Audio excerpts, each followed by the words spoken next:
போன வீடியோல சூரியனுக்கு மிக அருகில் இருக்கும் புதன் மெர்க்குரி கிரகத்தை பத்தி பார்த்தோம். சூரியனுக்கு பக்கத்துல இருக்கிறதால அதுதான் ரொம்ப சூடான கிரகம்னு நாம நினைச்சோம். ஆனா அங்கதான் ஒரு பெரிய ட்விஸ்ட். சூரிய குடும்பத்திலேயே மிகவும் வெப்பமான கிரகம் புதன் கிடையாது. அதையும் தாண்டி ரெண்டாவதா இருக்கிற வெள்ளி தான். பார்க்கிறதுக்கு காலையிலயும் சாயங்காலமும் வானத்துல வைரம் மாதிரி ஜொலிக்கும். ஆனா கிட்ட போய் பார்த்தா இதை விட ஒரு கொடூரமான நரகத்தை நீங்க பார்க்கவே முடியாது. ஈயம் லெட் உலோகம் கூட இங்க இருக்கிற வெயில்ல உருகி தண்ணியா ஓடுனா பாத்துக்கோங்க. சூரியனை விட்டு தள்ளி இருந்தாலும் இது ஏன் இவ்ளோ கொதிக்குது? அப்படி என்ன மர்மம் அங்க ஒளிஞ்சிருக்கு? வாங்க அந்த அழகான நரகத்துக்குள்ள போய் பார்க்கலாம். வணக்கம் நண்பர்களே, வெல்கம் டு அட ஆமாங்க. பொதுவா வெள்ளி கிரகத்தை பூமியோட இரட்டை சகோதரி அப்படின்னு சொல்லுவாங்க. ஏன்னா பூமியும் வெள்ளியும் கிட்டத்தட்ட ஒரே அளவு, ஒரே எடை, ஒரே வயசு. சுமார் 450 கோடி ஆண்டுகள். ரெண்டுமே பாறைகளால் ஆன கிரகங்கள். ஆனா இவங்க ரெண்டு பேருக்கும் குணம் மட்டும் தலைகீழ். பூமி ஒரு சொர்க்கம்னா வெள்ளி ஒரு நரகம்.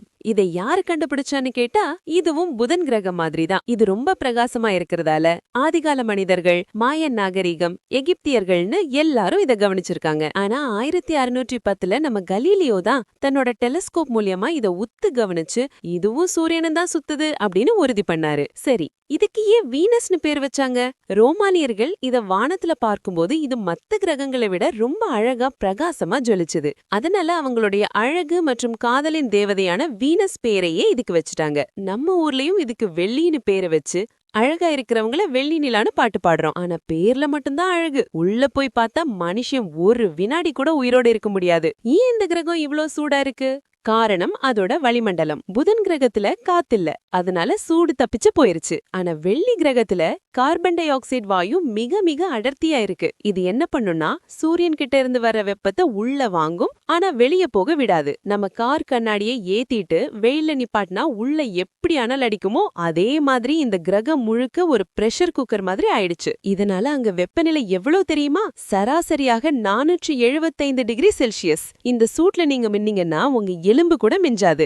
வெள்ளிய பத்தி ஆச்சரியப்பட வைக்கிற இன்னொரு விஷயம் அதோட சுழற்சி. மத்த எல்லா கிரகங்களும் பம்பரத்தை நேரா சுத்துற மாதிரி சுத்துனா வெள்ளி கிரகம் மட்டும் தலைகீழ சுத்துது. அதாவது அங்க சூரியன் மேற்கே உதிச்சு கிழக்கே மறையும். ஏன் இப்படி தலைகீழ சுத்துது?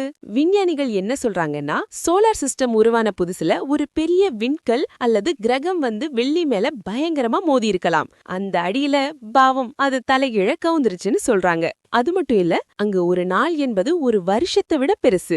வீனஸ் டே கிரேட்டர் தன் வீனஸ் இயர். ஆமாங்க, சூரியனை ஒரு ரவுண்ட் அடிக்க அதுக்கு 225 நாள் தான் ஆகும். ஆனா தன்னைத்தானே சுத்திக்கிறதுக்கு 243 நாள் ஆகும். அதாவது அங்க ஒரு நாள் இருந்துட்டு வந்தா பூமியில ஒரு வருஷமே முடிஞ்சிரும். சரி, இவ்வளவு ஆபத்தான இடத்துக்கு யாராவது போயிருக்காங்களா? அமெரிக்கா நிலவுக்கு போனது தெரியும், செவ்வாய்க்கு போனதும் தெரியும். ஆனா வெள்ளிக்கு முதல்ல வெற்றிகரமா போனது நம்ம ரஷ்யா தான். அப்போதைய சோவியத் யூனியன் வெனேரா அப்படின்னு ஒரு திட்டத்தை ஆரம்பிச்சு பல விண்கலங்களை அனுப்புனாங்க. 1982ல வெனேரா 33 விண்கலம் அங்க தரையிறங்கிச்சு. ஆனா அந்த நரகத்துல அதால 2 மணி நேரத்துக்கு மேல தாக்கு பிடிக்க முடியல. அங்க இருக்கிற அழுத்தம் எவ்வளவு தெரியுமா? கடலுக்கு அடியில 1 கிலோமீட்டர் ஆழத்துல இருக்கிற மாதிரி அழுத்தம் இருக்கும். அந்த விண்கலம் அப்பளமா நொறுங்கி போயிருச்சு. ஆனாலும் அந்த 2 மணி நேரத்துல அது அனுப்பின போட்டோக்கள் தான் இன்னைக்கு வரைக்கும் நமக்கு கிடைச்ச பொக்கிஷம். பார்க்கிறதுக்கு அழகா இருந்தாலும் கிட்ட போனா சுட்டெரிக்கும் ஒரு ஆபத்தான தேவதை தான் இந்த வெள்ளி. ஒருவேளை பூமிக்கும் இதே நிலைமை வரலாம். நம்மளும் அளவுக்கு அதிகமா புகைய வெளியிட்டு பூமியை வெப்பமாக்குனா